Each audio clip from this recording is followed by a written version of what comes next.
বিসমিল্লাহির রহমানির রহিম। প্রিয় দেশবাসী, শিশু, কিশোর কিশোরী, তরুণ তরুণী, ছাত্রছাত্রী, বয়স্ক, বৃদ্ধ, নারী পুরুষ সবাইকে আমার সালাম জানাচ্ছি। আসসালামু আলাইকুম। আজ 5ই অগাস্ট, জুলাই গণ অভ্যুত্থান দিবস। বাংলাদেশের ইতিহাসের এক অবিস্মরণীয় দিন। 1 বছর আগে এই দিনে জুলাই গণ অভ্যুত্থান পূর্ণতা পায়। দীর্ঘদিনের ফ্যাসিবাদী শাসন থেকে মুক্ত হয় প্রিয় স্বদেশ। গত বছরের জুনে আদালতের একটি রায়ে সরকারি চাকরিতে কোটা পুনর্বহাল হলে দেশের তরুণ শিক্ষার্থী সমাজ বিক্ষুব্ধ হয়ে ওঠে। তাদের এই ক্ষোভ দাবানলে পরিণত হয় স্বৈরাচারের তুচ্ছতাচ্ছিল্যে, দমন পীড়নে, নির্বিচারে গুলিবর্ষণ, নির্মম হত্যাযজ্ঞের কারণে। স্বৈরাচারী শাসকের নির্দেশে পরিচালিত হত্যাযজ্ঞের সামনে নির্ভীক চিত্তে দাঁড়িয়েছিল এদেশের ছাত্র, শ্রমিক, জনতা। তাদের সম্মুখভাগে ছিলেন আমাদের অদম্য নারীরা। দেশকে স্বৈরাচার মুক্ত করতে অকাতরে জীবন উৎসর্গ করেছেন তাঁরা। আজকের দিনে আমি জাতির সূর্য সন্তান জুলাই শহীদদের গভীর শ্রদ্ধার সঙ্গে স্মরণ করছি। জুলাইয়ে যারা আহত হয়েছেন, চিরতরে পঙ্গু হয়েছেন, দৃষ্টি হারিয়েছেন, জাতির পক্ষ থেকে আমি তাদের প্রতি শ্রদ্ধা ও কৃতজ্ঞতা জানাচ্ছি। প্রিয় দেশবাসী, গত 1 বছরে আমরা অনেক সংকট ও সম্ভাবনার মধ্য দিয়ে পার করেছি। অনেক ঘটনা, দুর্ঘটনা আমাদের গভীরভাবে বেদনাহত করেছে। সর্বশেষ মাইলস্টোন কলেজে বিমান বিধ্বস্ত হয়ে ঝরে গেছে আমাদের কোমলমতি শিশুসহ বেশ কিছু মানুষের প্রাণ। আগুনে পুড়ে আহত হয়েছেন অনেকেই। এই ঘটনা আমাদের সবাইকে শোকস্তব্ধ করে দিয়েছে। এই দুর্ঘটনায় নিহতদের আত্মার শান্তি কামনা করছি। যারা এখনো হাসপাতালে চিকিৎসাধীন, তাদের দ্রুত আরোগ্য কামনা করছি। এই ভয়াবহ দুর্ঘটনার পর সিঙ্গাপুর, চীন, ভারত সহ কয়েকটি দেশের যে সকল চিকিৎসক এবং নার্স আহতদের সেবায় অক্লান্ত পরিশ্রম করেছেন, তাদের প্রতি কৃতজ্ঞতা জানাচ্ছি। যারা রক্ত দিয়ে আহতদের পাশে দাঁড়িয়েছেন, কৃতজ্ঞতা জানাচ্ছি তাদের প্রতিও। প্রিয় দেশবাসী, জুলাই অভ্যুত্থানের পর আমরা অনেক দূর পথ অতিক্রম করে এসেছি। আমাদের জাতীয় জীবনে শান্তি শৃঙ্খলা ফিরে এসছে, অর্থনীতিতে গতিশীলতা এসছে, সংকট দূর হয়েছে। মাত্র কয়েকদিন আগে যুক্তরাষ্ট্রের সঙ্গে আমরা সফলতার সঙ্গে শুল্ক আলোচনা সমাপ্ত করেছি। এর ফলে আমাদের অর্থনীতির সম্ভাবনা বহুগুণ বেড়ে গিয়েছে। যখন 1 বছর আগে আমাদের অন্তর্বর্তীকালীন সরকার 16 বছর ব্যাপী একটানা ধ্বংসযজ্ঞ এবং লুটপাটে বিধ্বস্ত এক অর্থনীতির দায়িত্ব নিয়েছিলাম, তখন কারোরই মনে হচ্ছিল না এই বিধ্বস্ত অর্থনীতিকে আবার সহজে চালু করা যাবে। মাত্র 1 বছরের মধ্যে আমরা এতদূর রাস্তা অতিক্রম করতে পারবো, এটা চিন্তাই করা যায়নি। অর্থনীতি ঘুরে দাঁড়িয়েছে, এখন দ্রুত গতিতে এগিয়ে যাবার পালা। আমরা এখন অন্তর্বর্তী সরকার থেকে একটি নির্বাচিত সরকারের হাতে রাষ্ট্র পরিচালনার দায়িত্ব তুলে দেওয়ার দিকে অগ্রসর হচ্ছি। আমরা দায়িত্ব গ্রহণের 4 মাসের মাথায় জাতির উদ্দেশ্যে দেওয়া ভাষণে আমি প্রতিশ্রুতি দিয়েছিলাম 2026 সালের জুনের মধ্যে দেশের আগামী জাতীয় সংসদ নির্বাচন আয়োজন করব। তবে নির্বাচনের আগে আমাদের অত্যাবশ্যকীয় কয়েকটি কাজ সম্পন্ন করতে হবে। এর মধ্যে অন্যতম হল জুলাই ঘোষণাপত্র ও জুলাই সনদ। আজ জুলাই গণ অভ্যুত্থান দিবসে সকল রাজনৈতিক দলকে সঙ্গে নিয়ে আমরা জাতির কাছে জুলাই ঘোষণাপত্র উপস্থাপন করেছি। এই ঘোষণাপত্রে মহান মুক্তিযুদ্ধ সহ বাংলাদেশের মানুষের অতীতের বিভিন্ন ঐতিহাসিক ও গণতান্ত্রিক সংগ্রাম থেকে শুরু করে জুলাই অভ্যুত্থানের প্রেক্ষাপট বর্ণনা করা হয়েছে। আমাদের 3টি দায়িত্ব ছিল: সংস্কার, বিচার ও নির্বাচন। জুলাই অভ্যুত্থানের ছাত্র, শ্রমিক, জনতা দেয়ালে দেয়ালে যে প্রত্যাশার কথা লিখে রেখেছিল, তার অন্যতম ফোকাস ছিল রাষ্ট্র ব্যবস্থার গণতান্ত্রিক সংস্কার। সেই লক্ষ্যে আমরা বেশ কয়েকটি সংস্কার কমিশন গঠন করেছিলাম। তাদের মধ্যে প্রধান প্রধান সংস্কার কমিশনগুলো যে সুপারিশ পেশ করেছে সেগুলোর মধ্যে স্বল্প সময়ের মধ্যে আশু বাস্তবায়নযোগ্য বহু সংস্কার আমরা ইতিমধ্যে সম্পন্ন করেছি। এই সংস্কারগুলোর মাধ্যমে অর্থনৈতিক খাত, বিচার ব্যবস্থা ও জনপ্রশাসনে গতিশীলতা আসবে, স্বচ্ছতা ও জবাবদিহিতা বহুলাংশে বৃদ্ধি পাবে, দুর্নীতি, অনিয়ম ও হয়রানি হ্রাস পাবে। দীর্ঘমেয়াদী সংস্কার কাজ বাস্তবায়নের লক্ষ্যে আমরা জাতীয় ঐকমত্য কমিশন গঠন করেছিলাম। এই কমিশনে 30টিরও অধিক রাজনৈতিক দল ও জোট স্বতঃস্ফূর্তভাবে অংশগ্রহণ করেছে, তাদের মতামত দিয়েছে।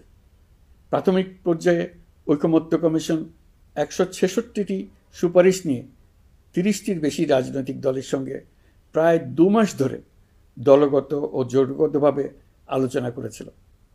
এই প্রক্রিয়ায় যেসব বিষয়ে রাজনৈতিক দলগুলোর মধ্যে ঐকমত্য প্রতিষ্ঠিত হয়েছিল সেগুলো বাদ দিয়ে কমিশনের পক্ষ থেকে 19টি মৌলিক সংস্কারের বিষয় চিহ্নিত করা হয়।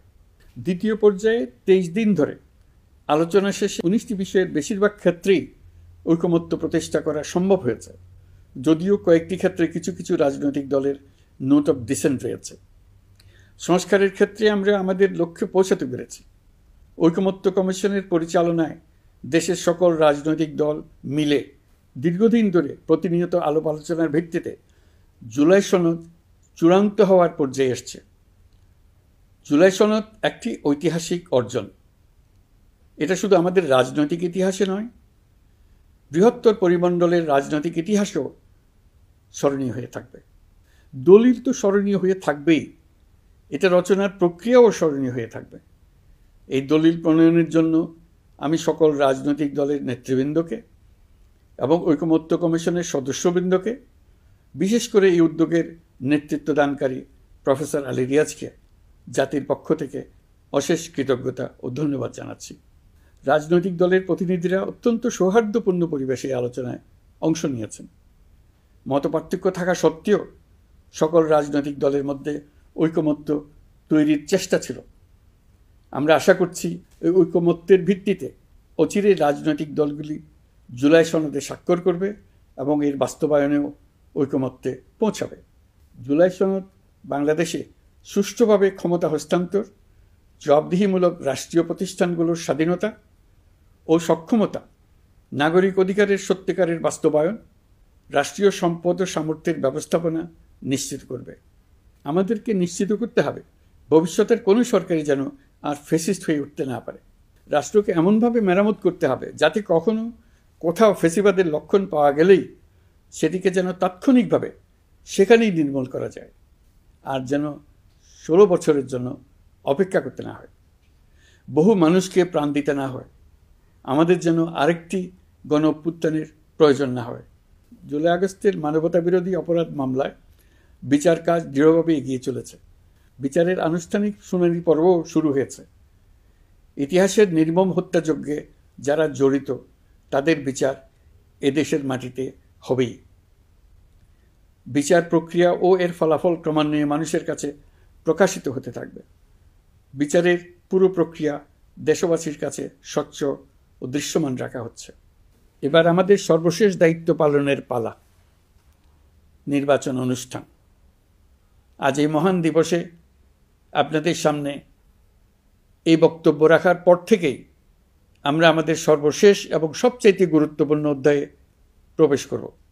আমরা এবার একটা নির্বাচিত সরকারের কাছে দায়িত্ব হস্তান্তরের প্রক্রিয়া শুরু করব। অন্তর্বর্তী সরকারের পক্ষ থেকে আমি প্রধান নির্বাচন কমিশনারের কাছে চিঠি পাঠাব যেন নির্বাচন কমিশন আগামী রমজানের আগে 2026 সালের ফেব্রুয়ারি মাসে জাতীয় নির্বাচন অনুষ্ঠানের আয়োজন করেন। আপনারা সকলেই দোয়া করবেন যেন সুন্দরভাবে নির্বাচন অনুষ্ঠান করে এদেশের সকল নাগরিক একটি নতুন বাংলাদেশ গড়ার কাজে সফলভাবে এগিয়ে যেতে পারে। আমরা সরকারের পক্ষ থেকে এই নির্বাচন যাতে সুষ্ঠু, শান্তিপূর্ণ এবং উৎসবমুখরভাবে সম্পন্ন করা যায় সেজন্য সকল প্রকার সাহায্য সহযোগিতা প্রদান করব। এবারের নির্বাচন যেন আনন্দ উৎসবের দিক থেকে, শান্তি শৃঙ্খলার দিক থেকে, ভোটার উপস্থিতির দিক থেকে সৌহার্দ্য ও আন্তরিকতার দিক থেকে দেশের ইতিহাসে স্মরণীয় হয়ে থাকে। সেই জন্য সকল আয়োজন সম্পন্ন করতে আগামীকাল থেকে আমরা সকলেই মানসিক প্রস্তুতি ও প্রাতিষ্ঠানিক আয়োজন শুরু করব। নির্বাচনে ভোটারদের সম্পর্কে দুই একটা কথা বলতে চাই। এবার আমরা প্রবাসী ভোটারদের ভোট দেওয়ার আয়োজন নিশ্চিত করতে চাই। অর্থনৈতিক দিক থেকে সম্পূর্ণ বিধ্বস্ত বাংলাদেশ যে আবার দ্রুত ঘুরে দাঁড়াতে পেরেছে, তার বড় কারণ হলো আমাদের রেমিটেন্স যোদ্ধাদের ঐতিহাসিক অবদান। নির্বাচনে তাদের অংশগ্রহণ নিশ্চিত করার জন্য নির্বাচন কমিশন প্রস্তুতি নিচ্ছে। নারী ভোটাররা যেন দেশের সর্বত্র নির্দ্বিধায় আনন্দোৎসাহ সহকারে তাদের ভোট দিতে পারে, এটা নিশ্চিত করতে চাই। এবার যেন কেন্দ্রে কেন্দ্রে নারী ভোটারদের ঢল নামে, আমরা সেই লক্ষ্যে সমস্ত ব্যবস্থা গ্রহণ করব। দেশের মানুষের ভোটাধিকার কেড়ে নেবার কারণে গত 15 বছর ধরে নাগরিকবৃন্দ ভোট দিতে পারেনি।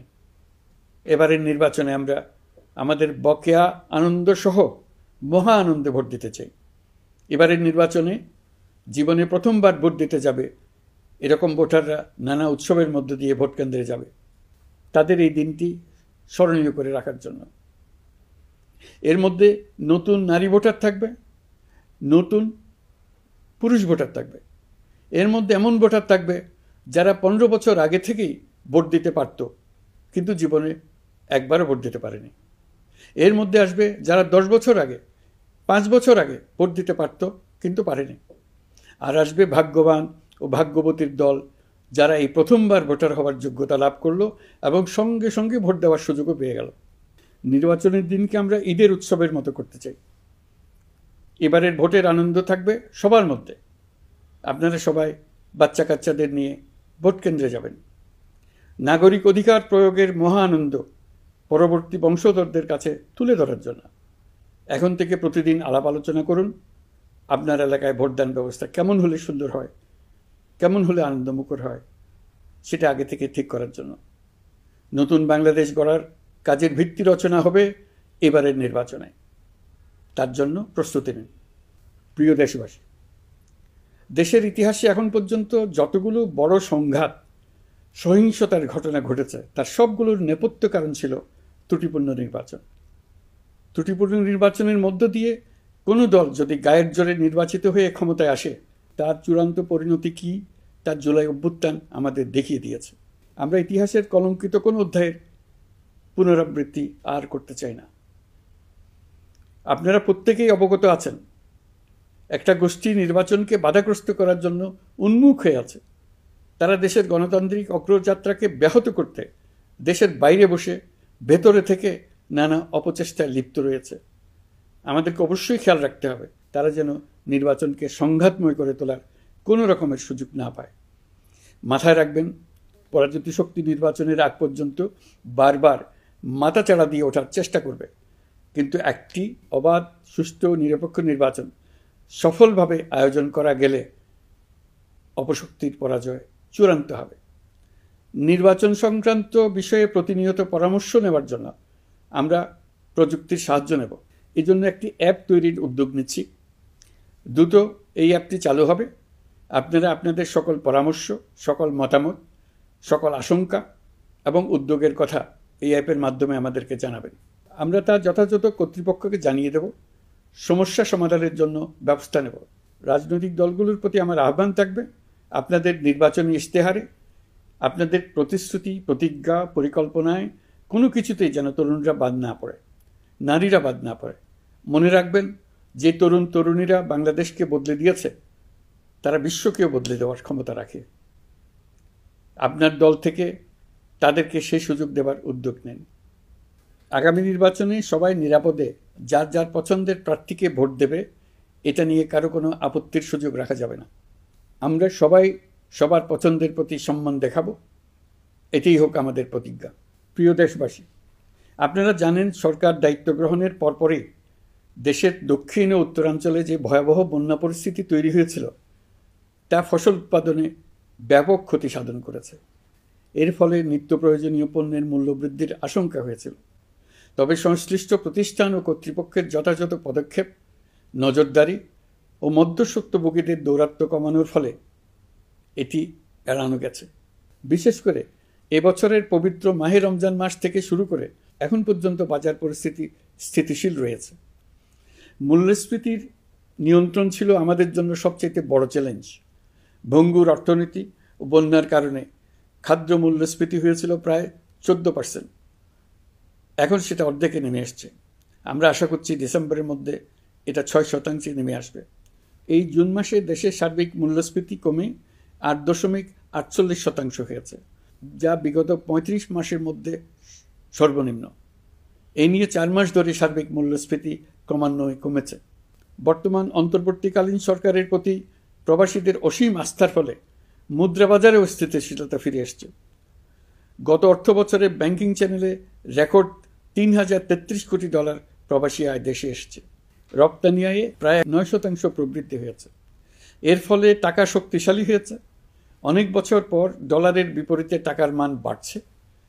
গত 11 মাসে বৈদেশিক পাওনাদারদের পাওনা সুদ ও আসল বাবদ $4 বিলিয়ন অর্থাৎ $400 কোটি অর্থ পরিশোধ করা হয়েছে, যা এ যাবৎকালের সর্বোচ্চ। আগের বকেয়া আদায় পরিশোধের পরও বৈদেশিক মুদ্রার রিজার্ভ বাড়ছে। আগামীতে এই ধারা বজায় থাকবে বলে আমরা আশা করি। বিদেশি বিনিয়োগ বৃদ্ধিতে বিভিন্ন উদ্যোগ নেওয়ার ফলে এই বছরের প্রথম 3 মাসে বিদেশি বিনিয়োগ এসছে $10,500 কোটি। গত বছরের একই সময়ের তুলনায় এটা দ্বিগুণেরও বেশি। আর অক্টোবর থেকে হিসাব করলে 6 মাসে ফরেন ডাইরেক্ট ইনভেস্টমেন্ট এসছে $16,500 কোটি, যা গত সরকারের আমলের শেষ 6 মাসের তুলনায় দ্বিগুণ। কর্মসংস্থান সৃষ্টি অন্তর্বর্তীকালীন সরকারের অন্যতম বড় লক্ষ্য। সম্প্রতি হংকং ভিত্তিক শিল্পগোষ্ঠী হান্ডা বাংলাদেশের বস্ত্র তৈরি পোশাক খাতে $250 মিলিয়ন বিনিয়োগের প্রতিশ্রুতি নিয়ে এসছে, যা এই খাতে চীনা কোনো কোম্পানির একক সর্বোচ্চ বিনিয়োগ। তাদের এই বিনিয়োগের ফলে 25,000 লোকের কর্মসংস্থান হবে। আমরা দৃঢ়ভাবে বিশ্বাস করি হান্ডার এই বিনিয়োগ আরও চীনা কোম্পানিকে এই দেশে বিনিয়োগের জন্য উৎসাহিত করবে। এর মাধ্যমে আমাদের তরুণ তরুণীদের কর্মসংস্থানের পথ খুলবে। গত 16 বছরে দেশ থেকে যে বিপুল পরিমাণ অর্থ পাচার হয়ে গিয়েছে, আমরা সেটা ফিরিয়ে আনার উদ্যোগ নিয়েছি। এই দীর্ঘ আইনি প্রক্রিয়ার জন্য সরকার নামকরা বিদেশি আইনি প্রতিষ্ঠানকে নিয়োগ দিয়েছে। যথাযথ আইনি পদক্ষেপের ফলে বিশ্বের বিভিন্ন দেশে ফেসিবাদী দুর্বৃত্তরা যে অর্থ সম্পদের পাহাড় গড়েছে তার কিছু কিছু ইতিমধ্যে জব্দ হয়েছে। এই কার্যক্রম সঠিকভাবে চালিয়ে যেতে পারলে অল্প সময়ের মধ্যে আরও কিছু ইতিবাচক ফলাফল পাওয়া যাবে বলে আমি বিশ্বাস করি। দেশের ভেঙে পড়া অর্থনীতিকে মজবুত করতে হলে আমাদের চিন্তায় মৌলিক পরিবর্তন আনতে হবে। আমি বরাবরই বলে এসেছি, এদেশের নদী ও বিশাল সমুদ্র আমাদের মূল্যবান সম্পদ। আমরা এই সম্পদকে কাজে লাগিয়ে সমান্তরালভাবে পানিভিত্তিক অর্থনীতি গড়ে তুলতে চাই। আমরা প্রায় ভুলে যাই যে বঙ্গোপসাগরের একটা অংশও আমাদের দেশ। এর পরিমাণ আমাদের মোট জমির পরিমাণের চাইতে বেশি। আমরা প্রায় সবসময় জমিভিত্তিক আমাদের অর্ধেক দেশ নিয়ে মাথা ঘামাই, বাকি পানিভিত্তিক অর্ধেক দেশকে হিসাবেই ধরি না, কারণ আমরা ওই অংশে বসবাস করি না। আমরা তো হাওর বাওরেও বসবাস করি না, তাই বলে তো তাকে হিসাবের বাইরে রাখেন। এখন থেকে আমাদের অংশের বঙ্গোপসাগরকে আমরা আমাদের দেশের মূল্যবান অংশ, এই কথা সবসময় মাথায় রেখে অগ্রসর হব। এই অংশের পানির উপর দিয়ে দেশ বিদেশের সঙ্গে আমরা বাণিজ্য করব। তার মাধ্যমে আমরা পুরো পৃথিবীকে আমাদের প্রতিবেশী বানাবো। এই পানির মধ্যে আছে অফুরন্ত সম্পদ, মৎস্য সম্পদ, যা প্রতি বছর ফসল দেয়। এই পানির নিচে আছে অফুরন্ত গ্যাস। এর সব কিছুকে নিয়েই প্রতিনিয়ত আমাদের চিন্তাভাবনাকে চালিত করতে হবে।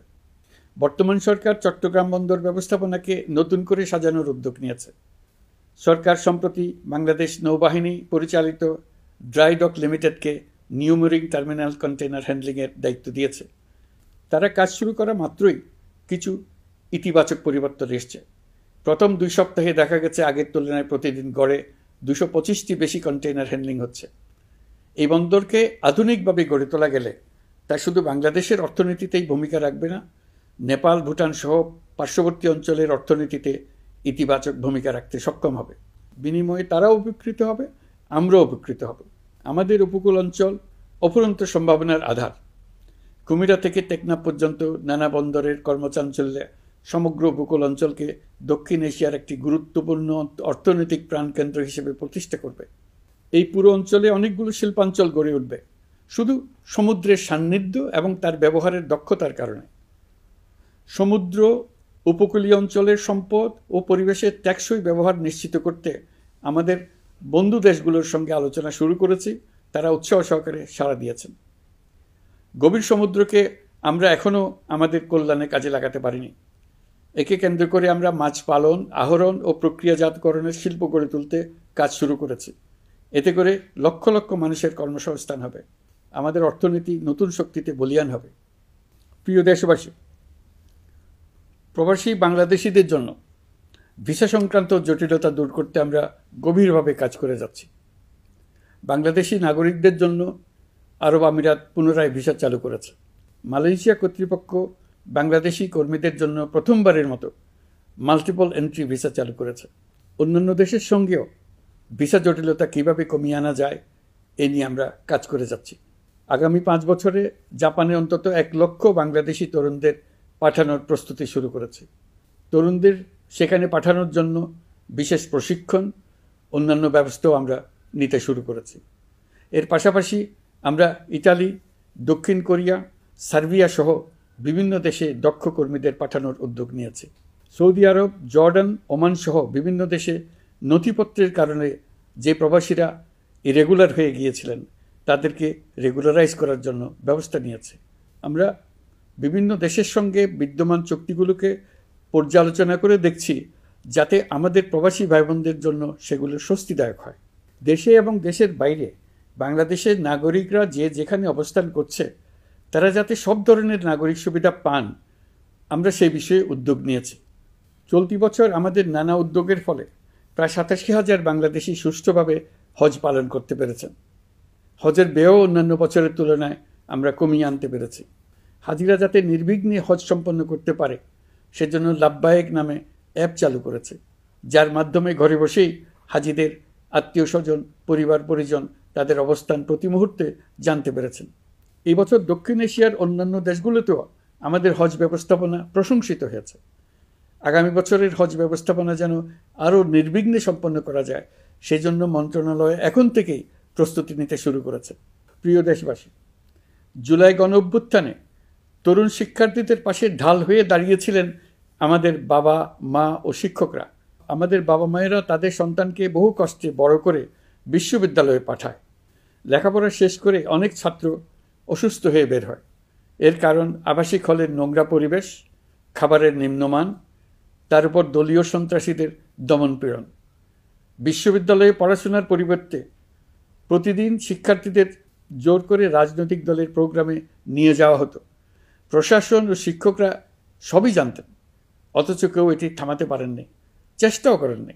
কারণ শিক্ষকদের একটি বড় অংশ প্রমোশনের জন্য, সুবিধার জন্য দলীয় রাজনীতিতে জড়িত ছিলেন, নিপীড়কের ভূমিকায় ছিলেন। প্রতিটি বিশ্ববিদ্যালয়ের আবাসিক হলগুলোতে দলীয় সন্ত্রাসীদের নিয়ন্ত্রণ আর অমানসিক নির্যাতন চলত। সেখানে গড়ে তোলা হয়েছিল টর্চার সেল। অন্তর্বর্তী সরকার প্রতিশ্রুতিবদ্ধ যে আমরা আর কখনো শিক্ষা প্রতিষ্ঠানগুলোকে এমন কোনো রাজনীতি দ্বারা কলুষিত হতে দেব না যা পড়াশোনার পরিবেশ নষ্ট করে, তরুণদের জীবন ধ্বংস করে। বাবা মায়েদের যেন সন্তানকে বিশ্ববিদ্যালয়ে পড়তে পাঠিয়ে আর কখনো শঙ্কায় থাকতে না হয়। বর্তমান সরকার দায়িত্ব গ্রহণের পরপরই শিক্ষা ব্যবস্থার উন্নতির জন্য ধারাবাহিকভাবে পরামর্শ কমিটির সঙ্গে বৈঠক করেছে, বিভিন্ন উদ্যোগ হাতে নিয়েছে। বিদ্যালয়গুলোতে শিক্ষার মান কীভাবে বাড়ানো যায় সে বিষয়ে বিভিন্ন উদ্যোগ নেওয়া হচ্ছে। সরকার কিছুদিন আগে সারা দেশের সরকারি প্রাথমিক বিদ্যালয়ের সব প্রধান শিক্ষকের বেতনের গ্রেড 1 ধাপ বাড়িয়ে 10ম গ্রেড করার সিদ্ধান্ত নিয়েছে। এটি একটি যুগান্তকারী সিদ্ধান্ত। প্রাথমিক বিদ্যালয়গুলিতে শূন্য পদে 6,500 প্রধান শিক্ষক নিয়োগের প্রক্রিয়া চলছে। প্রাথমিকের পড়াশোনার পদ্ধতিগত পরিবর্তনের দিকেও আমরা মনোযোগ দিচ্ছি। সব স্কুলে ইন্টারনেট সংযোগ ও মাল্টিমিডিয়া শ্রেণীকক্ষ তৈরির নির্দেশ দেওয়া হয়েছে। পার্বত্য চট্টগ্রামে কমপক্ষে 100টি স্কুলে এবছরের মধ্যেই ই-লার্নিং চালু হবে। ঢাকা চট্টগ্রামের অভিজ্ঞ শিক্ষকরা প্রযুক্তির সহায়তায় এসব স্কুলে শিক্ষকতা করে সেখানকার শিক্ষক ঘাটতি পূরণ করবেন। যেসব এলাকায় বিদ্যুতের ঘাটতি রয়েছে সেখানে সোলার প্যানেল বসিয়ে বিদ্যুতের ঘাটতি নিরসন এবং মোবাইল নেটওয়ার্ক ও স্টারলিংক পরিষেবা ব্যবহার করে এই সংকট মোকাবেলা করা হচ্ছে। স্কুলগুলোতে মেয়েদের জন্য বিশেষ ব্যবস্থা গ্রহণ করে তাদের পড়াশোনার উপযোগী করে তোলা হচ্ছে। স্কুলের অবকাঠামোকে নারীবান্ধব করে তুলতে স্কুল ভবন নির্মাণের সময় কমিটিতে নারী স্থপতি রাখার নিয়ম করা হয়েছে। আমাদের লক্ষ্য হলো স্কুল ভবনের ডিজাইন থেকে শুরু করে পড়াশোনার পরিবেশ চিন্তাভাবনায় মেয়েদেরকে বিশেষভাবে গুরুত্ব দেওয়া, যাতে তারা ব্যক্তিগত নিরাপত্তা ও স্বাস্থ্যের দিক থেকে স্বস্তিদায়ক পরিবেশে পড়াশোনা করতে পারে। প্রিয় দেশবাসী, জুলাই গণ অভ্যুত্থানে শহীদ ও আহত যোদ্ধাদের জন্য আমরা নিরলসভাবে কাজ করে যাচ্ছি। এখন পর্যন্ত 775টি শহীদ পরিবারকে প্রায় 100 কোটি টাকার সঞ্চয়পত্র ও মাসিক ভাতা বাবদ ব্যাংক চেক দেওয়া হয়েছে। অবশিষ্ট যারা আছেন তাদেরও কয়েকটি আইনগত বিষয় নিষ্পত্তি সাপেক্ষে সঞ্চয়পত্র দেওয়ার প্রক্রিয়া চলছে। এর পাশাপাশি আহত 13,800 জন জুলাই যোদ্ধাকে 3টি ক্যাটাগরিতে নগদ টাকা ও চেক বাবদ 153 কোটি 4 লাখ টাকা প্রদান করা হয়েছে। 78 জন অতি গুরুতর আহত জুলাই যোদ্ধাকে সিঙ্গাপুর, থাইল্যান্ড, তুরস্ক এবং রাশিয়ার উন্নত চিকিৎসার জন্য পাঠানো হয়েছে এবং চিকিৎসা ব্যয় বাবদ এ পর্যন্ত প্রায় 100 কোটি টাকা ব্যয় হয়েছে। আহতদের পুনর্বাসনের জন্য সরকারের সবকটি মন্ত্রণালয়ের সম্মিলিত প্রচেষ্টায় বিভিন্ন ধরনের উদ্যোগ নেওয়া হচ্ছে। ফেসিবাদী সরকারের আমলে দেশের শহরে বন্দরে হাজারো প্রতিষ্ঠান, সড়ক, সেতু, সেনানিবাস, যুদ্ধজাহাজ, স্কুল, কলেজ, বিশ্ববিদ্যালয়ের নাম পরিবর্তন করে স্বৈরাচার তার নিজের এবং নিজের পরিবারের সদস্যদের নামে চালু করেছিল। আমরা সব নাম পরিবর্তন করে আগের নাম বা মানানসই নাম করে দিয়েছি। প্রিয় দেশবাসী, অন্তর্বর্তীকালীন সরকার এমন এক অবস্থায় দেশের দায়িত্বভার গ্রহণ করেছিল যখন প্রতিটি গণতান্ত্রিক প্রতিষ্ঠান, অফিস, আদালত বিধ্বস্ত অবস্থায় ছিল। আমাদের প্রথম এবং প্রাথমিক কাজ ছিল এই প্রতিষ্ঠানগুলো সংস্কার এবং পুনর্নির্মাণে হাত দেওয়া, আইনশৃঙ্খলা বাহিনী পুনর্গঠন, অর্থনীতি পুনরুদ্ধার, আইন আদালত, নির্বাচন কমিশন সহ যাবতীয় গণতান্ত্রিক প্রতিষ্ঠানকে সচল করা এবং নাগরিকদের নিকট দায়বদ্ধ করে তোলা। রক্তাক্ত জুলাই ছিল স্বৈরাচারের বিরুদ্ধে তরুণদের পুঞ্জীবিত ক্ষোভের বহিঃপ্রকাশ। 16 বছর ধরে সরকারের স্বৈরাচারী আচরণের বিরোধিতা করে যতগুলো আন্দোলন হয়েছে, প্রতিটিতেই দলীয় সন্ত্রাসীরা অস্ত্র হাতে আন্দোলনকারীদের আক্রমণ করেছে। প্রতিটি আন্দোলনকেই দমন করার জন্য দলীয় সন্ত্রাসীরা সর্বোচ্চ আঘাত করেছে, যেখানে আইনশৃঙ্খলা বাহিনীকেও অংশ নিতে নির্দেশ দেওয়া হয়েছে অথবা দাঁড়িয়ে দর্শকের ভূমিকায় থাকতে বলা হয়েছে। একটি স্বাধীন বিচার বিভাগের জন্য অন্তর্বর্তী সরকার সংস্কার কাজ হাতে নিয়েছে। বিচার বিভাগীয় সংস্কার কমিশনের প্রস্তাবনা অনুযায়ী সুপ্রিম কোর্ট বিচারক নিয়োগ সহ যে সকল কাজ এই সরকার স্বল্প সময়ের মধ্যে করে যেতে পারবে, সে সকল কাজের অধিকাংশ ইতিমধ্যে সম্পন্ন করা হয়ে গেছে। বাকি কাজ চলমান রয়েছে। স্বৈরাচার আমলে দলীয় বাহিনীতে পরিণত হওয়া ভঙ্গুর আইনশৃঙ্খলা বাহিনীকে নতুন করে গড়ে তোলার জন্য আমরা সর্বোচ্চ ব্যবস্থা নিয়েছি। আইনশৃঙ্খলা বাহিনী দ্বারা কোনো মানবাধিকার লঙ্ঘন যাতে না ঘটে, সেই জন্য পুলিশ সদর দপ্তরে একটি সেল কার্যকর করা হয়েছে, যেখানে মানবাধিকার সহ পুলিশ সদস্যদের মাধ্যমে সংগঠিত যে কোনো অপরাধের বিষয়ে অভিযোগ করা যায়। এই সমস্ত সেল অন্যান্য আইন প্রয়োগকারী সংস্থার প্রধান কার্যালয়ও স্থাপন করা হচ্ছে। আসামিদের জিজ্ঞাসাবাদ হবে স্বচ্ছ কাচের ঘরে। হাজতখানায় বন্দীদের মানবিক সেবা নিশ্চিত করা হবে। অভিযান পরিচালনার সময় পুলিশ যেন জিপিএস ট্র্যাকিং সিস্টেম ডিভাইস সহ বডি ক্যামেরা পরিধান করেন তা নিশ্চিত করা হবে। পুলিশ যেন আর কখনোই কোনো আন্দোলন দমনে প্রাণঘাতী অস্ত্র ব্যবহার করতে না পারে, সেই ব্যবস্থা নেওয়া হয়েছে। বেআইনি সমাবেশে বল প্রয়োগের ক্ষেত্রে জাতিসংঘের স্বীকৃত 5টি ধাপ অনুযায়ী পুলিশ সদস্যদের প্রশিক্ষণ দেওয়া হচ্ছে। সব মিলিয়ে স্বরাষ্ট্র মন্ত্রণালয়ের পুলিশ সংস্কার কমিশনের প্রস্তাব অনুযায়ী 16টি সংস্কার কাজ সম্পন্ন হয়েছে। আরও 43টি সংস্কার কাজ সমাপ্ত হওয়ার পথে। দেওয়ানি আইন, নারী ও শিশু নির্যাতন দমন আইন সহ বিভিন্ন আইনগত সংস্কার সম্পন্ন হয়েছে। সম্প্রতি সরকার ফৌজদারি কার্যবিধি সংশোধন অধ্যাদেশ 2025 অনুমোদন করেছে। এর ফলে এখন থেকে কোনো ব্যক্তিকে আটকের পর 12 ঘন্টার মধ্যে যত দ্রুত সম্ভব পরিবারকে জানাতে হবে। আটককৃত ব্যক্তিকে আইনজীবীর সঙ্গে সাক্ষাতের সুযোগ দিতে হবে। গ্রেপ্তারকৃত ব্যক্তি রিমান্ডের পর অসুস্থ বা আহত হলে তাকে ডাক্তার কর্তৃক পরীক্ষা করতে হবে এবং আঘাতের কারণ নিশ্চিত হতে হবে। তার প্রয়োজনীয় চিকিৎসা দিতে হবে। এক্ষেত্রে পুলিশের দায় থাকলে আইনি ব্যবস্থা নেওয়ার বিধান যুক্ত করা হয়েছে। এই আইনের ফলে গ্রেফতার ও আটক নিয়ে মানুষের হয়রানি অনেক কমে আসবে, পুলিশের জবাবদিহিতা বাড়বে এবং বিচারের কাজ দ্রুততর হবে। পুলিশ সংস্কার কমিশনের সুপারিশ ছিল কোনো ব্যক্তি থানায় জিডি করতে গেলে অবশ্যই তা গ্রহণ করতে হবে। জিডি গ্রহণ করা ছাড়া থানা থেকে কোনো ব্যক্তিকে ফিরিয়ে দেওয়া যাবে না। এই সুপারিশের ভিত্তিতে সরকার সিদ্ধান্ত নিয়েছে দেশের সব থানায় অনলাইনে জিডি করা যাবে। এখন থানায় জিডি না নেওয়ার আর কোনো অভিযোগ থাকবে না। গণতান্ত্রিক চর্চার অন্যতম প্রধান শর্ত গণমাধ্যমের স্বাধীনতা। অতীত ইতিহাসের দিকে তাকালে দেখা যায় মুক্ত সাংবাদিকতার ক্ষেত্রে প্রথম এবং সবচেয়ে বড় বাধা হিসেবে কাজ করেছে সরকার। অন্তর্বর্তী সরকার এইসব বাধা অপসারণে বিভিন্ন উদ্যোগ নিয়েছে।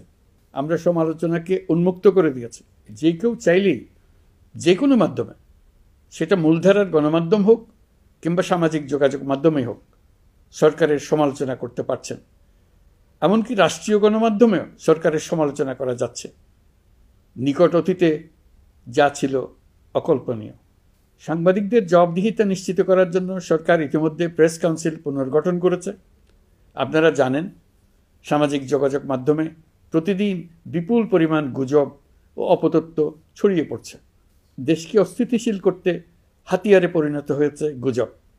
অপতথ্য মোকাবেলা করার জন্য সাংবাদিকদের সক্ষমতা বাড়াতে বিভিন্ন ধরনের প্রশিক্ষণের ব্যবস্থা নেওয়া হচ্ছে।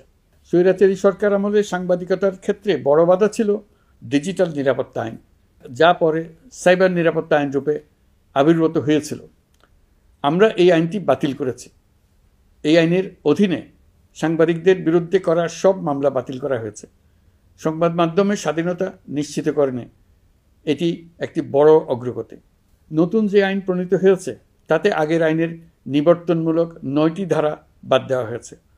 আগের আইনের আওতায় করা 95% মামলায় এসব ধারায়।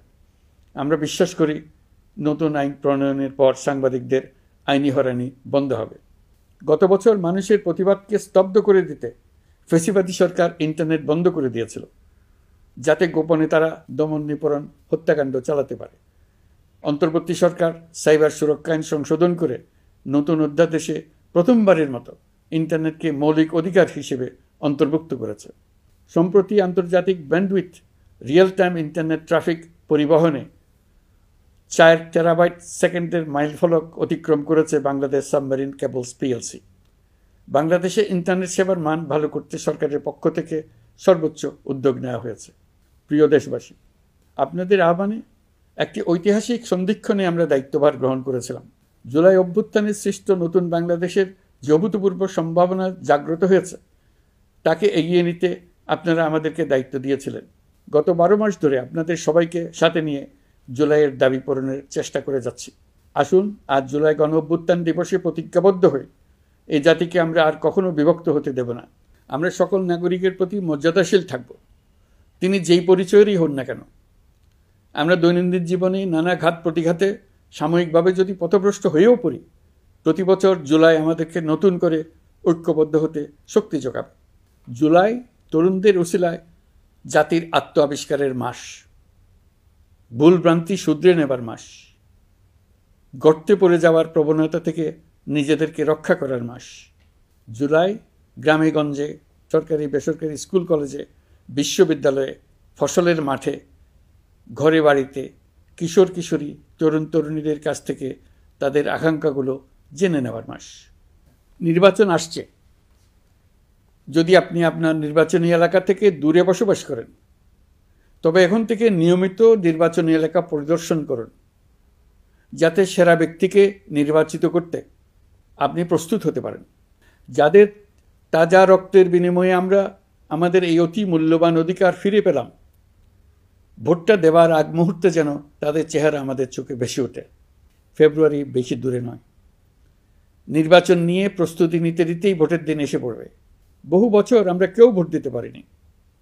এবার আমরা সবাই ভোট দেব, কেউ বাদ যাবে না। সবাই যেন বলতে পারি, নতুন বাংলাদেশ গড়ার পথে দেশকে রওনা করার জন্য আমি আমার ভোটটা দিয়েছিলাম। আমার ভোটেই দেশটা সে পথে রওনা হতে পেরেছিল। জুলাই গণ অভ্যুত্থান দিবসে সকল নাগরিকের কাছে আমার আহ্বান, আসুন নতুন বাংলাদেশ গড়ার প্রথম বড় পরীক্ষায় সফলভাবে উত্তীর্ণ হই। মহান আল্লাহ আমাদের সহায় হন। আল্লাহ হাফেজ।